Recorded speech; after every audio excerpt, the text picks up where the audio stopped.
بسم اللہ الرحمن الرحیم۔ پاکستان میں آج کل آمدن سے زیادہ اثاثوں کے بڑے کیس چل رہے ہیں۔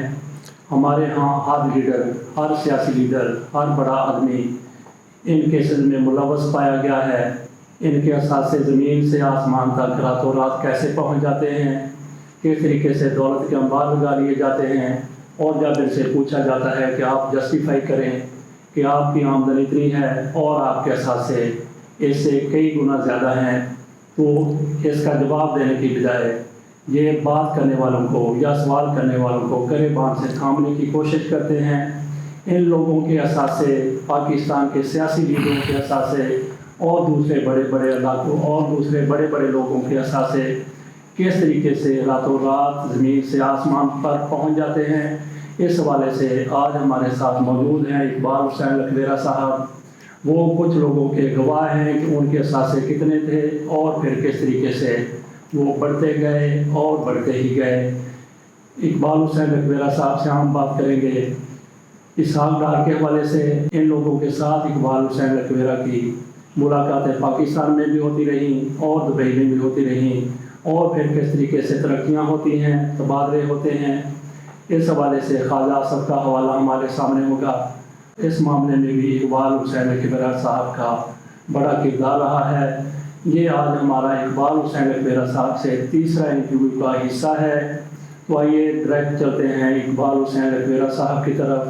ہم آپ کا ٹائم ضائع نہیں کرتے، لکھویرہ صاحب سے پوچھتے ہیں کہ کس طریقے سے انہوں نے ان لوگوں کے اثاثے بڑھتے ہوئے دیکھے۔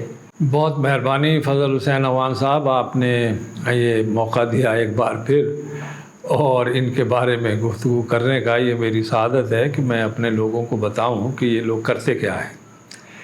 اور یہ اس ہمارے انٹرویو کے تسلسل کا یہ تیسرا حصہ ہے۔ تو اس میں اسحاق ڈار صاحب سے ہم شروع کرتے ہیں کہ مجید نظامی صاحب نوائے وقت کے جو مالک تھے، وقت ٹی وی وغیرہ وغیرہ، ان سے میری آپ کو پتہ ہے اچھا خاصا بڑی یاد اللہ تھی۔ وہ جب کبھی کہیں باہر جاتے تھے یورپ وغیرہ، یا وہاں سے آتے تھے یا ویسے دبئی کبھی آتے تھے، تو میں ان کے لیے ایک استقبالیے کا وہ ارینجمنٹ کرتا تھا، انتظام کرتا تھا، جس میں خاصی تعداد میں 200-400 بندوں کو بلا لیا، ڈنر شنر۔ تو اس کی وجہ میں نے پہلے بھی بتائی تھی اور اب بھی بتا رہا ہوں، کیونکہ وہ وہاں ہمارا جو دشمن ملک ہے انڈیا، تو وہ اپنے لوگوں کو بڑی پذیرائی عزت کرتے تھے، تو ہم پھر اپنے لوگوں کے لیے یہ سب کچھ کرتے تھے۔ تو مجید نظامی صاحب کو میں نے دبئی کے ایک 5 اسٹار ہوٹل میں عشائیہ دیا، اور اس میں تقاریر بھی ہوئی۔ اس کی صدارت مرحوم و مغفور حاجی عبدالرزاق یعقوب صاحب نے کی، جو ARY چینل کے مالک ہیں، بلکہ ARY چینل انہی کا نام ہے۔ A سے عبدال، R سے رزاق، Y سے یعقوب، عبدالرزاق یعقوب چینل، یہ ان کا نام ہے، انہی کے نام پہ یہ ٹی وی ہے۔ تو بڑے بڑے کمال کے آدمی تھے، خدا ترس آدمی، شریف آدمی، نیک آدمی، کوئی برائی نہیں، اور پاکستان کے ساتھ بڑے مخلص تھے۔ تو میں ایک دفعہ یہ نظامی صاحب تشریف لائے تو ان کو حسب معمول ایک عشائیہ دیا۔ عشائیے کے بعد ہم فارغ ہوئے، رات گئے، کافی دیر ہو گئی، تو نظامی صاحب کو ہوٹل میں چھوڑا تو میں گھر چلا گیا۔ اگلے دن صبح نظامی صاحب نے فون کیا، تو ظاہر ہے میرے اس وقت آفس آورز ہوتے تھے، تو میں نے ان سے گزارش کی کہ میں ابھی حاضری سے معذرت چاہتا ہوں، میں سپہر حاضر ہو جاؤں گا، چائے اکٹھے پی لیں گے۔ تو جس ہوٹل میں ان کا قیام تھا تو میں وہاں سپہر کو پہنچ گیا۔ تو ہم کافی شاپ میں بیٹھے، مجید نظامی صاحب اور میں چائے پی رہے تھے، تو اتنے میں ان کو کوئی ٹیلی فون آیا، تو انہوں نے وہ کال اٹینڈ کی۔ تو تھوڑی دیر کے بعد مجھ سے کہنے لگے کہ آپ اسحاق ڈار صاحب کو جانتے ہیں؟ میں نے کہا جی میں جانتا ضرور ہوں، لیکن ان سے میری کوئی ملاقات نہیں ہے۔ انہوں نے کہا وہ آپ کو پتہ ہی ہے آج کل جلا وطنی میں ہیں، اور وہ ابوظہبی میں کہیں کام کرتے ہیں، تو وہ ابوظہبی سے آ گئے ہیں، دبئی کی حدود میں، تو وہ ملنے آ رہے ہیں، تو کوئی حرج تو نہیں میں مل لوں آپ کی موجودگی میں؟ میں نے کہا آپ کیا کمال کر رہے ہیں، مشکل میں ایک شخص آنے دے، ملنے میں کیا حرج ہے، پاکستانی ہے وہ، اس کے پاس بھی پاکستان کا پاسپورٹ ہے۔ خیر اسحاق ڈار صاحب تشریف لے آئے، لیکن یہ تھے بڑے خستہ حالت میں۔ ان کا جو لباس میں نے دیکھا تو مجھے محسوس ہوا کہ یہ پریشانی میں ہے۔ تو تھوڑی دیر بعد انہوں نے نظامی صاحب سے کہا اور الگ لے کے ان سے کوئی بات کرنے لگ گیا. بات کرتے رہے, جب بات ختم ہو گئی تو واپس آ گئے. تو پھر معمول کی باتیں شروع ہو گئی, کافی شافی میں نے بنائی, انہوں نے پی, بات چیت کرتے رہے. تو تھوڑے وقفے کے بعد نظامی صاحب نے مجھے ارشاد کیا, اللہ نظامی صاحب کو غریق رحمت کرے, کہنے لگے اقبال میاں آپ ذرا یہاں خوشحال ہیں, آپ کے تعلقات بھی اچھے ہیں, یہ اسحاق ڈار صاحب یہاں جلا وطنی میں ہیں, کبھی انہیں کوئی مدد کی ضرورت ہو, کوئی بات ہو تو آپ ذرا ان کی ہیلپ کر دیا کرنا. میں نے کہا جی بصر و چشم, آپ کا حکم ہے, تعمیل ارشاد میں سعادت ہوگی, میں ضرور کروں گا. تو کچھ 8 10 12 دن بعد مجھے اسحاق ڈار صاحب کا فون آیا, کہنے لگے اقبال بھائی یار ایک چھوٹا سا کام ہے. میں نے کہا حکم کرے سر, آپ کی تو بہت بڑی سفارش ہے نظامی صاحب کی, آپ جو کہیں گے وہ تعمیل ہوگی. کہنے لگے وہ میں نے اپنے گھر کا کرایہ دینا ہے تو اس میں کچھ پیسے کم ہیں, تو وہ مجھے مل جائیں گے. میں نے کہا جی ضرور مل جائیں گے, آپ حکم کریں کتنے. اب خدا لگتی بات ہے میں پیسے بھول گیا ہوں, یعنی یہ پتہ ہے مجھے کہ وہ 10 اور 15,000 کے درمیان درہم تھے, جو پاکستان کے آپ سمجھ لیں 4-5 لاکھ روپے بنتے ہوں گے. تو جناب وہ جس پٹھان میرے دوست کو میں نے کہا تھا کہ یہ پیسے پہنچا دو, اس نے اپنے لنک کو جو بھی ابو دھابی میں ہوتا ہوگا کہا کہ یہ پیسے اس نمبر پہ اسحاق ڈار صاحب کو دے دو. وہ اس نے پہنچائے. پھر اس کی تصدیق یوں ہوئی کہ کوئی 15-20 منٹ بعد ڈار صاحب کا فون آ گیا کہ بڑی مہربانی, وہ مجھے پیسے مل گئے ہیں اور بہت شکریہ, میں آپ کو واپس کر دوں گا. تو میں نے کہا سر ٹیک اٹ ایزی, کوئی بات نہیں ہے, جب آپ کے پاس کبھی آپ سہولت محسوس کریں یا دینے کے قابل ہوں تو دے دیجیے گا, کوئی اتنی آپ اس بارے میں فکر نہ کریں, مجھے پتہ ہے آپ پریشانی میں ہیں, جلا وطنی میں ہیں, تو کوئی حرج نہیں. تو خیر وہ بڑے خوش ہوئے, کہنے لگے ٹھیک ہے. لیکن سر پھر وقت گزرتا گیا, کوئی اسحاق ڈار صاحب کا نہ کبھی فون آیا, نہ انہوں نے کبھی پیسوں کا ذکر کیا, نہ کوئی ایسی بات کی. بہرحال اس دوران اس خاصا وقفہ ہو گیا. اب یہ ٹھیک ٹھاک بھی ہو گئے, وزیر خزانہ بھی بن گئے اور حکومت میں ان کا سارا عہدہ سکہ, اور نواز شاہ صاحب کے قریبی دوست بھی ہو گئے, حلیف بھی ہو گئے, بہت ہی قریب ہو گئے, پھر عزیز اور رشتہ دار بھی ہو گئے. لیکن یہ ظاہر ہے پھر جب آدمی اقتدار کے بام عروج پہ ہوتا ہے تو پھر وہ باتیں کہاں یاد رہتی ہیں, اور خصوصاً سیاستدانوں کو تو بھول جاتے ہیں نا ان باتوں. تو انہوں نے کوئی ذکر نہ کیا. میں بھی دبئی میں تھا, میں نے کہا چھوڑو یار, اب کیا 10-15 ہزار اب اس کو کہے کہ یار وہ واپس کر. بات تھی ختم ہو گئی. اب کافی عرصے کے بعد ایک بات میں آپ کو بتاؤں کہ 2 لیڈروں کو پبلک لائف میں, دبئی میں پبلک لائف میں لانے والا میں ہوں. ایک جنرل مشرف اور ایک بے نظیر بھٹو پبلک پروگراموں میں لایا. تو مشرف کے حوالے سے ایک پروگرام تھا دبئی کے ایک 5 اسٹار ہوٹل میں. تو ایک بریگیڈیئر صاحب تھے, بڑے اچھے آدمی تھے, کسی فنکشن میں انہوں نے مجھے سنا تھا. تو میں اب دبئی چھوڑ کے پاکستان آ چکا تھا نا, اس وقت میں دبئی میں تھا, بعد میں پاکستان آیا. تو انہوں نے مشرف صاحب کو کہا, اچھا وہ جو یہ اسلام آباد میں ایک نیوی کمپلیکس ہے, اس میں ایک سالانہ یہ ڈنر کرتے ہیں جس میں اس وقت کا صدر مہمان خصوصی ہوتا ہے. تو اس وقت کیونکہ مشرف صاحب صدر تھے تو وہ مہمان خصوصی تھے. وہ جو بریگیڈیئر صاحب تھے انہوں نے کسی تقریب میں مجھے بولتے ہوئے سنا تھا. تو انہوں نے مشرف صاحب سے مشورے کے بعد مجھے پسند کیا کہ بھائی آپ یہاں آ کے ہمارے فنکشن میں آپ جو ہے کنڈکٹ کریں, اس کو آپ نظامت کریں. وہ نظامت کی میں نے اچھے خوبصورت الفاظ کے ساتھ, بڑی مدبرانہ انداز میں, جیسا کہ وہ فنکشن تھا, کیونکہ آرمی کے اعلیٰ ترین افیسران اس میں شامل تھے اور صدر مملکت تھے مشرف صاحب. تو اس میں اب میں کیا بتاؤں, بہرحال میں نے بہت خوبصورت وہ اس میں ایک چھوٹی سی مثال سناتا ہوں آپ کو کہ یعنی ایک جو مقرر کو میں نے بلایا تو ان کا نام تھا محمد علی. تو میں نے کہا جناب بات یہ ہے, ان کو بلانے سے پہلے ہی اب میں تمہید باندھ رہا ہوں, میں نے کہا بات یہ ہے کہ میں نے جس آدمی کو بھی دیکھا ہے جس کا نام محمد علی ہو, اس میں خواہ مخواہ کچھ خوبیاں پیدا ہو جاتی ہیں اور وہ بڑا آدمی بن جاتا ہے. اب آپ دیکھیں کہ اوناسس کلے, جب تک وہ اوناسس کلے تھا کوئی جانتا ہی نہیں تھا, جیسے وہ مسلمان ہوا اور محمد علی قلعہ بنا، عروج پہ پہنچ گیا، یعنی عروج کے انتہا پہ پہنچ گیا، بچہ بچہ اسے جانتا تھا۔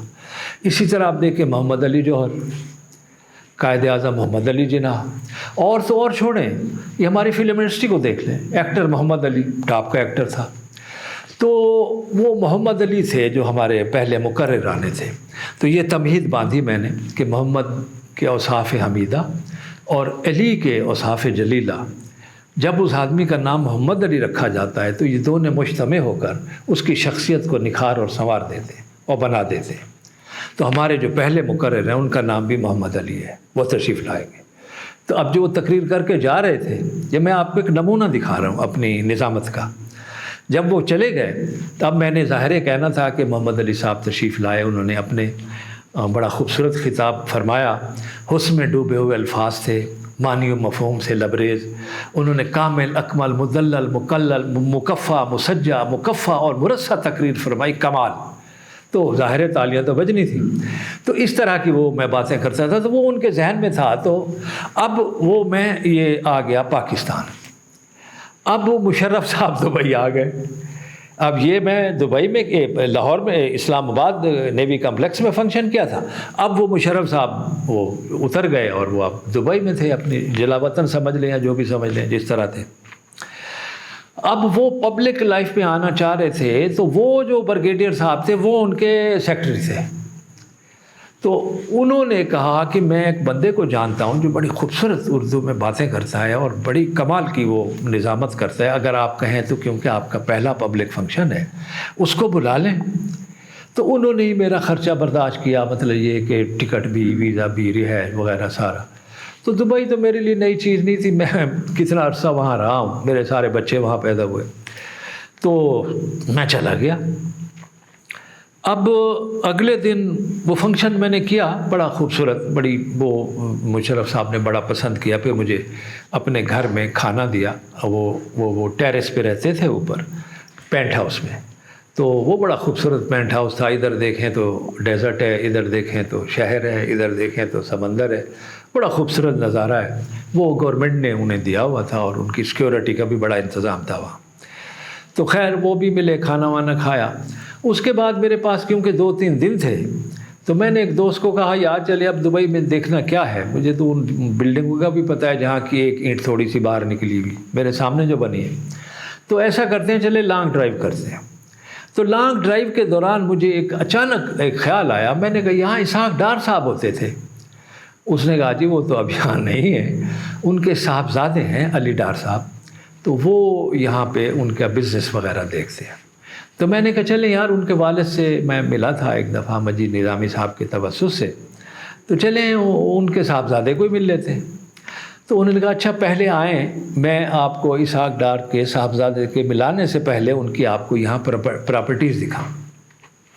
تو ابو دھابی روڈ، دبئی پہ ایک روڈ ہے، اس کا نام ہے ابو دھابی روڈ، وہ وہاں کا مہنگا ترین علاقہ ہے۔ تو اس مہنگے ترین علاقے میں اس نے مجھے ان کے 4 پلازے دکھائے جو آسمان سے باتیں کر رہے تھے۔ میں نے کہا یہ اسحاق ڈار صاحب کے ہیں، کیونکہ میرے ذہن میں تو 10-15 ہزار تھا کہ ان کو کرایہ دینا تھا۔ تو میں نے کہا یہ ان کے ہیں؟ اس نے کہا ہاں جی یہ انہی کے پلازے ہیں۔ تو میں نے کہا چلو یار پھر اس کے صاحبزادے سے ملتے ہیں۔ اب میں ان کے صاحبزادے سے ملنے گیا، ان کا نام علی ڈار ہے، میں پہلے بتا چکا ہوں۔ تو ان کا دفتر دیکھ کے میں دنگ رہ گیا، کیا دفتر لش پش کرتا ہوا، ہر مرصع بہترین خوبصورت دفتر۔ بہرحال میں نے کہا جناب آپ سے تو میری ملاقات ہے نہیں علی صاحب، آپ کے والد صاحب سے تھی۔ کہ نہیں وہ 1-2 دفعہ آپ کا ذکر ہوا، میں آپ کو ویسے بھی جانتا ہوں، آپ جرنلسٹ ہیں وغیرہ وغیرہ۔ تو خیر ملاقات ہو گئی۔ ایک دفعہ تو آپ کے دل میں شگوفے کھلے ہوں گے کہ ہو سکتا ہے مجھے یہی امید بدھی۔ میں نے کہا اتنا بڑا خوبصورت دفتر ہے، تو اس کو جب پتہ ہے باپ نے ذکر کیا تو اس نے پیسوں کا بھی ذکر کیا ہوگا، تو یہ مجھے واپس کر دے گا۔ تو میں خوش ہوا، میں نے کہا چلے میں کچھ چیزیں خرید کے پاکستان چلے جاؤں گا۔ لیکن وہ ایسی کوئی بات انہوں نے کی نہیں۔ لیکن میں مایوس اس لیے نہیں ہوا کہ ایک طویل عرصے سے دیے ہوئے تھے تو نہ ملنے کا کوئی افسوس نہیں تھا۔ تو میں نے ان سے ویسے پوچھا، میں نے کہا علی صاحب آپ کے آفس؟ اس نے کہا جی کئی سارے ہیں، لیکن یہ جو ہے ایک آفس یہ بھی ہے۔ میں نے کہا یہ کس چیز کا آفس ہے؟ تو انہوں نے کوئی نام لیا جو میں بھول گیا ہوں، کہ یہ ہماری رینٹ کار کمپنی ہے اور یہاں ہم گاڑیاں کرائے پہ دیتے ہیں۔ تو میں نے کہا اچھا کون کون سی گاڑیاں آپ کرائے پہ دیتے ہیں؟ اس نے کہا انکل آپ کو تفصیل کیا بتائیں، میں ایک جملے میں ساری چیز آپ کو سمجھ آ جائے گی۔ جو ہم سب سے کم گاڑی جو سستی گاڑی کرائے پہ دیتے ہیں وہ مرسیڈیز بینز ہے۔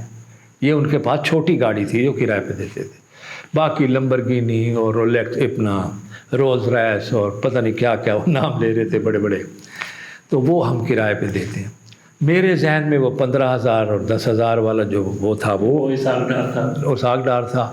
اب میں دیکھ کے حیران کہ جو شخص کرایہ نہیں دے سکتا تھا اپنے مکان کا، چلیں اس وقت تو مشکل تھی، ہو گیا، لیکن اتنے پیسے میرے پاس کیوں نہیں آئے جو میں اتنے 3 ڈیکیڈ سے زیادہ 30-35 سال جو دبئی میں رہا، میں کیوں نہیں پلازے بنا سکا؟ یا اور جو لوگ وہاں رہتے ہیں اور اچھے ویل ٹو ڈو ہیں، اچھے کماتے ہیں، اچھے کھاتے ہیں، اچھے پیتے ہیں، ٹھیک ٹھاک لوگ ہیں، پیسے والے لوگ، وہ کیوں نہیں پلازے بنا سکتے؟